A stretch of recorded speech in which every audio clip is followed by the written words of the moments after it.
തൃശൂർ അന്തിക്കാട് കുഴിയിൽ വീണ് അമ്മയ്ക്കും മകൾക്കും പരിക്ക്. താനും സ്വദേശികളായ റംലത്തിനും അമ്നയ്ക്കുമാണ് പരിക്കേറ്റത്. അന്തിക്കാട് സർക്കാർ ആശുപത്രിയിലേക്ക് പോകുന്നതിനിടെയാണ് അപകടമുണ്ടായത്.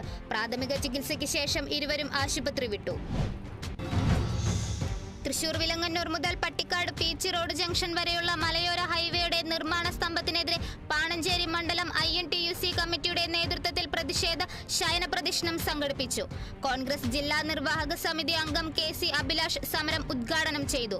റോഡിന്റെ നിർമ്മാണ പ്രവർത്തനങ്ങൾ എത്രയും വേഗം പൂർത്തീകരിക്കുന്നതിന് മന്ത്രി K രാജൻ വേണ്ട ഇടപെടൽ നടത്തണമെന്നും അല്ലാത്തപക്ഷം മന്ത്രിയെ വഴിയിൽ തടയുമെന്നും ഉദ്ഘാടക പ്രസംഗത്തിൽ KC അഭിലാഷ് പറഞ്ഞു.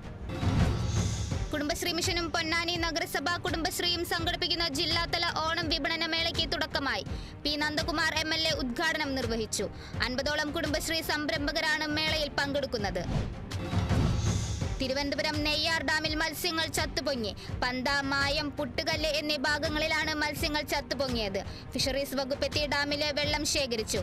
റിപ്പോർട്ട് വന്നതിന് ശേഷം മറ്റ് നടപടികൾ ഉണ്ടാകുമെന്ന് അധികൃതർ അറിയിച്ചു. തൃശൂർ കൊടുങ്ങല്ലൂരിൽ എഞ്ചിനീയറിംഗ് വിദ്യാർത്ഥി ബസ്സിടിച്ചു മരിച്ചു. അഞ്ചങ്ങാടി സ്വദേശി അനജാണ് മരിച്ചത്. പറവൂർ മാഞ്ഞാലി എഞ്ചിനീയറിംഗ് കോളേജിലെ വിദ്യാർത്ഥിയാണ് അനജ്.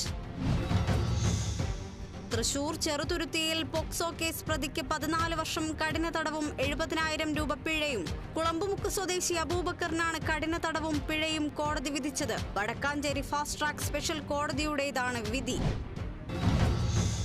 തൃശൂർ ചാവക്കാട് യുവാക്കൾ തമ്മിലുണ്ടായ വാക്കുതർക്കത്തിൽ 2 പേർക്ക് പരിക്കേറ്റു. ഉവൈസ്, സാലി എന്നിവർക്കാണ് പരിക്കേറ്റത്. ഇരുവരെയും തൃശൂർ മെഡിക്കൽ കോളേജിൽ പ്രവേശിപ്പിച്ചു.